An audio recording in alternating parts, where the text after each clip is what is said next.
जो पसंद थी राघव लखनपाल को, एक बार फिर से भाजपा ने लोकप्रियता नहीं है, भाजपा की मजबूरियां हैं कुछ, इसलिए राघव लखनपाल जी को उतारा गया है। देखिए बसपा मुकाबले में नहीं है, या तो आप बीजेपी के साथ हैं या आप कांग्रेस के साथ हैं, बीच का कोई रास्ता नहीं है। जो बीच का आदमी है वो बीजेपी का आदमी है। बसपा का प्रत्याशी लगता है वोट काटेगा नहीं, किसकी काटेगा? नहीं, क्यों काटेगा बसपा का प्रत्याशी वोट? जब वोट ही नहीं देगा कोई, तो बेवकूफ़ थोड़ा हो गया लोग। भाजपा ने कह दिया 400 पार करना है इस बार। 400 पार कैसे होगा? टांग तोड़ दी, एक हाथ तोड़ दिया, एक गोली मार दी और वो एक आदमी रेस जीत गया, ऐसे तो 400 पार हो सकता है? वरना तो मुझे तो लगता नहीं कि 150-200 से ऊपर कोई हालात हैं भारतीय जनता पार्टी और एनडीए के। गंगो उपचुनाव के अंदर पुलिस लगाकर जीते हुए रिजल्ट को पलट दिया जाता है। नगर पालिका के चुनाव के अंदर मुकदमे लगा दिए जाते हैं 307 के। निगम के चुनाव के अंदर पुलिस लगाकर पोलिंग ही डाउन कर दी जाती है। कोई भी सुरक्षित नहीं। आज आप चले जाओ, एक सवाल कैड़ा सा पूछ लीजिएगा भाजपा प्रत्याशी से, कल आपके घर ही पुलिस आ जाएगी। मैं तो आप ही को कह रहा हूँ, पत्रकार हैं, पत्रकार की तो बहुत ताकत होती है। सिर्फ एक आदमी का राज चाहती है, जैसे हिटलर साहब ने करा था। तो ये तो हिटलर शाही है और इसके खिलाफ ही कांग्रेस पार्टी और इंडिया गठबंधन चुनाव लड़ने का काम करे।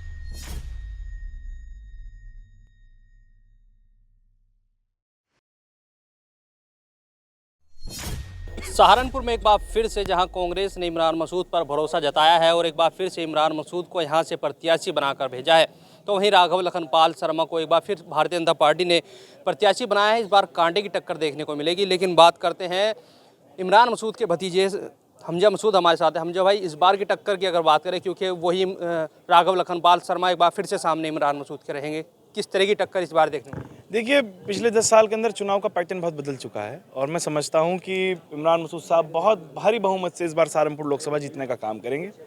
राघव लखनपाल जी, मैं क्या कहूँ उन्हें, मतलब जनता के बीच में एक्टिव नहीं रहते, इसी वजह से जनता नाराज़ है उनसे, इसी वजह से लेट टिकट हुआ है उनका। लोग कह रहे हैं कि भाई राघव लखनपाल की लोकप्रियता के चलते ही लोगों की जो पसंद थी राघव लखनपाल को, एक बार फिर से भाजपा ने लोकप्रियता नहीं है, भाजपा की मजबूरियां हैं कुछ, इसलिए राघव लखनपाल जी को उतारा गया है। लोकप्रियता नहीं है ये तो आप मजबूरी का सौदा है और मैं समझता हूं कि इमरान मसूद साहब बहुत भारी बहुमत से चुनाव जीतने का काम करेंगे। माजिद अली एक बार फिर से सामने आ गए हैं कि लगता है कि कहीं बसपा वोट काटने का काम करेगी। देखिए बसपा मुकाबले में नहीं है, या तो आप बीजेपी के साथ हैं या आप कांग्रेस के साथ हैं, बीच का कोई रास्ता नहीं है। जो बीच का आदमी है वो बीजेपी का आदमी है। और रही बात आपने जिन प्रत्याशी का नाम लिया, मैं ऐसे प्रत्याशी पर अपने समय व्यर्थ नहीं करूंगा। मैंने पहले भी अगर बात करें बसपा के प्रत्याशी की, तो बसपा का प्रत्याशी लगता है वोट काटेगा नहीं, किसकी काटेगा? नहीं, क्यों काटेगा बसपा का प्रत्याशी वोट? जब वोट ही नहीं देगा कोई, तो बेवकूफ़ थोड़ा हो गया लोग कि उन्हें पता ही नहीं है। भैया, जो बीजेपी को हराना चाहता है वो कांग्रेस पार्टी को वोट देगा बस। नीतियाँ इस बार और मुद्दे क्या रहेंगे? देखिए, मुद्दा बिल्कुल साफ है, देश का लोकतंत्र बचाना है, संविधान बचाना है। संविधान की रक्षा के लिए कांग्रेस पार्टी और उसके कार्यकर्ता तत्पर तैयार हैं और हम लोग अपने संविधान बचाने के लिए इस बार वोट डालने का काम करेंगे। भाजपा ने कह दिया 400 पार करना है इस बार। 400 पार कैसे होगा? मतलब वो एक आपने वो देखा होगा कि रेस हो रही है और उसमें एक की टांग तोड़ दी, एक का हाथ तोड़ दिया, एक को गोली मार दी और वो एक आदमी रेस जीत गया, ऐसे तो 400 पार हो सकता है? वरना मुझे तो लगता नहीं कि 150-200 से ऊपर कोई हालात हैं भारतीय जनता पार्टी और एनडीए के। अच्छा, इमरान मसूद की बात करें, मुस्लिम वोट उनको मिला, लेकिन जो हिंदू वोट है वो क्या लगता है कि इमरान मसूद की तरफ कितना आ पाए? देखिए, हर चुनाव के अंदर इमरान मसूद साहब को सर्व समाज का वोट मिलता है और अगर आप पिछले रिजल्ट भी उठाकर देखें तो हमें ऐसा नहीं है कि हम खाली हैं। अकेले इमरान मसूद साहब ऐसे प्रत्याशी हैं जिन्हें हर बूथ के ऊपर वोट मिला है, बीजेपी को भी नहीं मिला है हर बूथ पे वोट। तो मैं समझता हूं कि इस बार भी उस वोट के अंदर बढ़ोतरी है और आप देखिएगा जब रिजल्ट आएगा कि हम लोग 50% से ऊपर एससी वोट लेके जाएंगे और हमारे साथ अपर कास्ट भी रहेगा और पिछड़ा समाज भी मजबूती के साथ खड़ा रहेगा। अच्छा, जिस तरीके से भाजपा कहती है कि मुस्लिम वोट उसको मिल रहा है, लग रहा है कि आपको मुस्लिम वोट भाजपा की तरफ जाएगा? देखिए, मुसलमान की बात मत करिए, आप मुद्दों की बात करिए। मुसलमान वोट, हिंदू वोट, ये तो बात की बात है। आप मुद्दों की बात करिए। मुसलमान खाली मुसलमान थोड़ी ना, मुसलमान में तो बहुत सारी चीज़ें और हैं।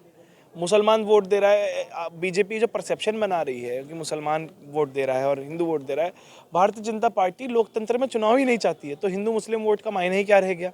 जब हमारे बूथों के ऊपर पुलिस लगवाकर वोट रोक दिया जाता है और परसेंटेज आपकी 35 और 40% कर दी जाती है। गंगो उपचुनाव के अंदर पुलिस लगाकर जीते हुए रिजल्ट को पलट दिया जाता है। नगर पालिका के चुनाव के अंदर मुकदमे लगा दिए जाते हैं 307 के। निगम के चुनाव के अंदर पुलिस लगाकर पोलिंग ही डाउन कर दी जाती है। तो कहाँ का मुस्लिम वोट और कौन सी परसेंटेज?